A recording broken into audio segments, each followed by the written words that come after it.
There are a lot of tropes in the stories we tell surrounding the themes of love and romance, but one that I can't stop thinking about is the magical love trope. It's technically more properly called the magical kiss trope, but I can think of a lot of examples that include magical love without a kiss, as well as magical kisses without love. We'll get into all of that, but first, what are tropes and why do we use them? I like to categorize tropes into three rough categories. The first is a descriptive category. These tropes follow what our society does. Men surprise and delight women with a proposal of marriage. A couple gets together just in time to kiss at New Year's Eve. These are things that happen in the real world. They reflect our culture, and I only consider them tropes at all when calling attention to the fact that a lot of things in our life that we take for granted as normal aren't necessarily the default. A second category is the way we wish things were. For example, we wish that our best friend could always give the perfect relationship advice when, in reality, everyone's influenced by where they're personally coming from, and advice from friends can be pretty hit and miss. The third category of tropes doesn't even try to pretend it's realistic. Whether or not these tropes are outright supernatural, they use genre conventions to say something about what's happening. For example, the woman's foot pops during a kiss trope. This isn't a biological thing or even a cultural one. I've never heard a man say, you know, my ideal woman stands like a flamingo. That's real sexy. The reason this is a trope at all is because the Hays Code specified that women had to have at least one foot on the ground at all times during romantic scenes. So raising one foot was a way to show that she was getting really into the kiss. Imagine what might happen if neither foot was on the floor. So this third category is very suggestive. It's about imbuing an action with more meaning than what's literally there. This is where the magical love trope falls. Love is great, but magical properties can show an audience just how great it is. In this video, I'm going to discuss the evolution and iterations of the magical love trope and argue that Katie Rose Poole's The Age of Darkness trilogy is a groundbreaking masterpiece for applying the magical love trope to a gay couple. Part 1. The history of magical love. The magical love, and especially the magical kiss tropes, are both very common in fairy tales. For a few examples, Snow White is poisoned, and it's not until the prince finds her and kisses her that she wakes up. Sleeping Beauty is poisoned, and it's not until the prince finds her and kisses her that she wakes up. Rapunzel's prince is blinded, and it's not her kiss that restores his vision, but she cries over him, and her tears get in his eyes, and his vision is restored as a manifestation of their love. In The Beauty and the Beast and the Frog Prince and another version of Snow White, love turns the prince human again. The way this works is very simple. Love is a beautiful thing, and in the language of fiction, magic underlines just how awesome love can be. And there are variations on the magical love trope too. We've already seen that it's not always the kiss that triggers the magic, but also magic doesn't always work in predictable ways. For example, in The Princess Bride, Wesley's true love for Buttercup keeps him barely alive after getting all the life sucked out of him, even though they're not even in the same general area. It's not an act of love, but the purity of his love that, in this case, manifests the magic. There are so many versions of The Little Mermaid, all of which play on this idea of what it takes to activate the magic. The most famous two are the original story and the Disney movie. In Hans Christian Andersen's version, she doesn't need the prince to love her, she just needs him to sign the marriage papers. In the Disney version, it, again, doesn't matter if he loves her, he just has to kiss her, and the older I get, the more practical I am about how I'd handle this setup. I understand that teenage girls aren't usually this forward, but she's on a deadline. The most foolproof way to get a guy to kiss you if you have any kind of rapport with him is you kiss him, wait about half a second, and he'll kiss you. Because there's nothing in the witch's spell that says the first kiss has to be his idea. The only stipulation is that before 3 days are up, at least one kiss has to be his idea. What these variations show are the different aspects of or moments in a relationship that different authors choose to prioritize. Is it the feeling of being in love that's most important, like in The Princess Bride? Or maybe it's the kiss that's most important, like in Snow White? Or the vocalizing of I love you, like in Beauty and the Beast? or the marriage contract, like in The Little Mermaid, or an earnest display of love, like in Rapunzel. These stories are all from vastly different places and times, and it makes sense that different storytellers in these vastly different contexts would imbue different aspects of love, romance, or marriage with magic. It's a way of saying, here's the part that's most important. In addition to there being a great deal of diversity in which element of love is considered magical, there has, especially recently, been a lot of diversity in whose love we consider to be magical. Most of the stories on this list have been romantic, so let's look at a few that aren't romantic at all. There's a modern live-action retelling of The Little Mermaid called Aquamarine that prioritizes the vocalizing of "I love you" from a human. The mermaid spends 3 days trying to get this guy she likes to say it, but runs out of time, and she's getting dragged out to sea, and this is where the story gets subversive. It's her friends who tell her that they love her, and that's enough to fulfill the conditions and calm the ocean. Love does not have to be romantic in order to be magical. Likewise, Maleficent revolves around the curse on Sleeping Beauty, which states that if her true love kisses her, then she'll wake up. This version actually includes Prince Philip's kiss and makes a point of showing that the crude mechanic of kissing is not itself an act of love, and that there's nothing magical about that. It's Maleficent's motherly love for Aurora that breaks the spell. In Frozen, it looks like we're back to the classic Disney setup of kiss the prince and be healed by his love. But Hans turns out to be evil, and Anna unfreezes her own heart by saving her sister. She doesn't have to wait for someone to love her. She can do the loving. Finally, The Snow Queen, which Frozen is based on, is about a pair of little children, wherein the girl, Gerda, rescues the little boy, Kai, by melting his frozen heart with her warm tears. This isn't a romantic story because they're both too little for that. And it's about the naive love a child has, which is very different from what adults feel, but still a very real and valid form of love. One thing I find interesting is that Hans Christian Andersen wrote 2 of these variations on the magical love theme. First, the Little Mermaid has to get her prince to sign a marriage contract, which is easily the least romantic thing I've discussed so far. Second, he tells a story of 2 little children who also don't share romantic love. What's up with this guy? Part 2. Gay love stories. Gay love stories are held to very different standards than straight love stories. Shocking, I know. Consider again The Little Mermaid. This story was written to vent Andersen's frustration with the fact that his love for his friend Edward Cullen, yes really, was one that he couldn't speak out loud, and in response to Cullen's marriage to a woman.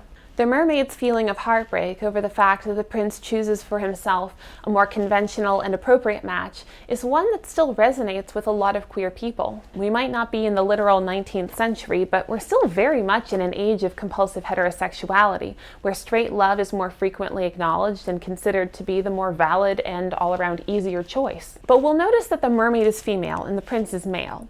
Even if the feelings that are represented are queer, these characters are necessarily straight. This has changed somewhat in the last century and a half. Let's look at some of those stories. Many of our queer stories are characterized by the tremendous cost associated with being gay. In The Price of Salt, Carol's followed by a private investigator who collects evidence to support her soon-to-be ex-husband's case that she's an unfit mother. By choosing romantic love, Carol loses her daughter. In Ruby Fruit Jungle, Molly's kicked out of college when her girlfriend tells the administrators about their relationship, and then her mom kicks her out of the house when she learns why she'd been expelled. In Rent, the entire cast is dying of AIDS. One of my favorite recent movies, Straight Up, has some beautiful moments between the gay lead and his girlfriend when you can see how he loves all of the trappings of a straight relationship and how afraid he is of losing, for example, his father's approval. Queer relationships in our stories are, in so many ways, about a cynical over-under of determining whether it's worth it to fall in love when you have so much to lose. And this is reflective of our real world. One of the saddest court cases I've ever read involved a lesbian couple in Virginia who were raising a child together. The biological grandmother sued for custody of the child, and the next several years saw a drawn-out legal battle over who would have custody of the child and, more broadly, whether gays and lesbians were fit parents. See, this case was distinguished from other similar cases by the fact that, unlike the others, there was nothing either woman had done to make the home environment unfit for a child, other than be together. Eventually, the women ran out of money, and in a last-ditch effort to keep their child, they tried to raise money and win public support by putting together a documentary. Unfortunately, things didn't go as they planned. The media narrative became, these women just want to get rich and famous from their movie. Thus, with no other options and believing it was unfair to the child to drag them through the courts for years, they gave up. Based on its similarities to The Price of Salt, you might think that this story took place in the 50s, but this story took place in the 90s. That child is the same age I am. Virginia's for lovers, huh? Because this genre of gays paying a steep price for a love story is grounded in reality, it's absolutely a kind of story we should tell. It's easy to hear about gays now and say, oh, they're being dramatic, or, oh, it's all in the past, it's better now. But have you heard about the Italian mothers who've been recently taken off their children's birth certificates? The calculation of, is queer love worth it when I stand to lose so much, is very much alive and well. One of the reasons I left the South is because dating was really hard. Even now in DC, I've still had dates who weren't out or had full-blown crises over what they stood to lose if they stayed with me long term. It can be exhausting to be the subject of that kind of calculation, and for a long time, it's the only gay love story I read or lived. But is it the only gay love story we can tell? It's meant the world to me in the last few years to read some A-tier gay love stories, which are informative to discuss in relationship to these earlier stories of suffering. The first books I read that foregrounded love over our cynical choice were by Sarah Waters. 5 of her 6 novels are about queer love, and while not all of them are happy, they're all something other than the high cost of love story everyone else seemed to tell. These books basically saved my mental health before I started taking antidepressants, because they showed me that someone out there did get it. The rest of this list have been more recent developments. Red, White, and Royal Blue is the story of the first son of the United States falling in love with Prince Henry of England. It's so good. No notes, it's perfect. McQuiston doesn't use the magical tropes in this story, but it does use allusions to other stories and other literary language to really underscore just how in love these two are. Boyfriend material is very similar to the last one in that. I'm really just saying the title so you'll go read it. It's so good. The sequel isn't worth it, but the first book is really good. Song of Achilles is a fantasy story. Supernatural stuff happens non-stop in this book, and some of the characters are literal gods. But the love isn't magic. Achilles says that Patroclus' love would make him happy, the only hero in history who was happy. But it's not a supernatural kind of happy. It's just happy. And you know, in a way, it's kind of nice that in a story where magic stuff happens everywhere else, normal love is, in and of itself, worth protecting and treasuring. Regular love really is that good. Where magic does show up, though, is at the end, when their very normal love is at the mercy of their families. Achilles' son Pyrrhus refuses to acknowledge Patroclus on the memorial, trapping his spirit on Earth, whereas Achilles' spirit has already gone on to Hades. Pyrrhus says that this is to protect his father's honor against being memorialized with a nobody, but this might not be the whole truth when we view it within the context Odysseus' attempted intervention provides. Odysseus says to Pyrrhus that he would want to see Penelope again, and that anyone with a wife would want that too. Pyrrhus says that his father had no wife, and refuses to allow Patroclus to be recognized. The Greeks go home and leave Achilles and Patroclus separated. In the end, it was Thetis, Achilles' mother, who wrote his name on the tomb and allowed the two of them to reunite. This paradigm places the magic not in the hands of the lovers, but in the hands of the families who choose their ultimate fates. It reminds me of all the gay partners who've been written out of history because families destroyed their correspondence and lied about their living arrangements. More consequentially, in a material sense, the many gay partners who have been denied their estate when their partner died because the deceased's family of origin, sometimes a family who disowned their child and hadn't spoken to them in decades, didn't approve of the partner. In the Song of Achilles, the magic doesn't underscore the power of love, but the power of those close to them to control the narrative and keep them apart. It was starting to look like love underscored with magic was something that just wasn't used in the stories for the gays, but Then I remembered. One Last Stop fully adopts this trope of imbuing a gay character's love with magic. It's the story of a ghost trapped on a subway line in New York, whose growing love makes her manifest more and more concretely until she comes back to life.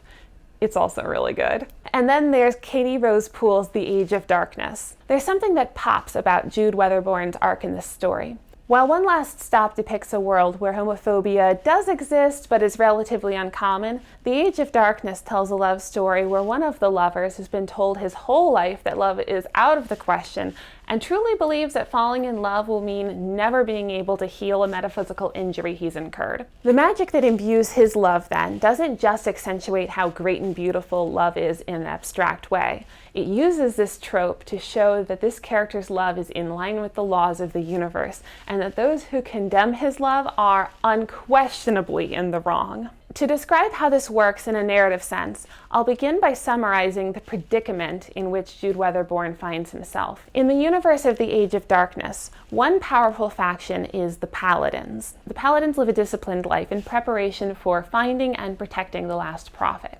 This life of dedication to the cause includes deprivation from many human indulgences, including temperance and chastity. Each Paladin chooses this lifestyle, with exactly one exception: the Keeper of the Sacred Word, who is the only Paladin born to this role. For generations, the Keeper is required to have one child who will be the heir to this title. The Keeper doesn't raise the incumbent with any parental closeness. The only specialness in their bond comes from the fact that the current Keeper prepares the child for their role. This works for the family, until Jude Weatherbourne. The central tension explored through the character of Jude Weatherbourne is that of harmony versus authenticity. There are rigid expectations on him and tremendous consequences for failure to conform to these expectations, including being stripped of his title and shunned from his community of paladins. The trouble is, he can't stop himself from falling in love with the last prophet, Anton. Now, I want to be clear. In the universe of the Age of Darkness, the taboo comes from his being a paladin who's not supposed to fall in love at all, not from him being gay. It just happens that this cultural faux pas among paladins maps onto our culture's hang-ups around queerness. It's all the more potent, then, that the last prophet is a man, and that this love is what heals him. In this story, each paladin has a source of energy called the grace of heart, which makes them stronger and faster. In the first book, Jude's grace is burned away and his sword, the pinnacle blade, is lost, leaving him unable to fulfill his duties. As a result, his retired father resumes the Keeper's duties. Jude's goal becomes to restore his grace and earn back his title as the Keeper.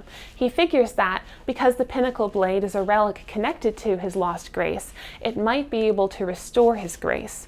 Only when he finds it, he's told that the pinnacle blade won't restore it. The problem is within you, Jude. Your heart is in conflict. Jude takes this to mean that he has to work harder to conform to the path of discipline his community has taught him and rid himself of all desire so as to be rid of the conflict. In fact, when Anton kisses him, Jude asks him not to do that again because, he says, it would mean never restoring my grace. The sentiment is reinforced when he returns home and one of his paladin guards tells him, "I know why you can't get your grace back, because you can't detach yourself, not from him. It's clouding your judgment." However, no matter how hard he tries, sticking to what's expected of him does not restore his grace because it's fundamentally misaligned with what his heart wants. In fact, only one person tells him he can have what he wants, and that's Anton. When Jude finally gives in and admits to himself what he wants, he realizes that it's okay and even good to protect Anton his own way rather than the way the paladins taught him to. It's when he brings his heart into alignment by accepting love as a part of who he is that his grace is restored. He thought of Anton's face, the true north of his heart's compass.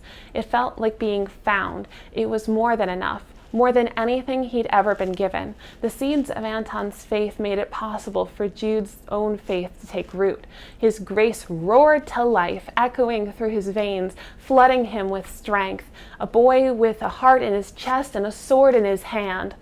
He's healed because of his love for Anton, and in spite of the advice everyone else gave him not to. Conclusion. It would be more than fair to pause now and ask, why does any of this matter? The truth is, real love is work, commitment, being there for each other when it's hard and when they annoy you. It's not a fairy tale. I have multiple friends who express their frustration with this trope and with the fact that this depiction of love isn't real. Not only can you not expect happily ever after without work, but perfection is an unfair expectation to put on your partner. But I would push back and say that these stories aren't supposed to be real. The love portrayed in these stories does something that a more literal telling of these experiences of love can't do. These stories, or at least these moments within the stories, celebrate love for the sake of love. For example, last winter I was hanging out with my cousin who's still in high school, and we were talking about books, including The Song of Achilles, the best book ever written. She said that it made her believe true love existed. That's why we tell stories about love. There's an idea in sociology called the contact hypothesis, in which you're less likely to be bigoted towards a group you're not a part of if you know some people who are in that group. This is why cities are blue. They don't just attract people who are understanding of differences, they create them. But it's not just a matter of whom you know in real life. Consuming diverse media has been shown to have the same impact. As an aside, this is the main reason why the right wants to ban queer books. It's harder to demonize a group to somebody who likes a person, real or fictional, who's in that group. I'm reminded of Chimamanda Adichie's More Than a Single Story. She argues that when you only talk about a group of people one way, it becomes very hard to imagine those people any other way. One of her examples was her family's servant. All she knew about him and his family was that they were very poor. When she met them, she was surprised that his brother was an artist. She'd only ever heard that he was poor, so she had a hard time imagining that he made or had beautiful things. As important as I do think it is to tell stories of how queerness makes, or at least can make, life more difficult, it's not the only story that can be told, and therefore not the only story that should be told. Based on the queer stories that we have, both in our fiction and in our real life, it might be hard to imagine that among all the pain and suffering and loss, there was any love in a queer life. But that's weird, right?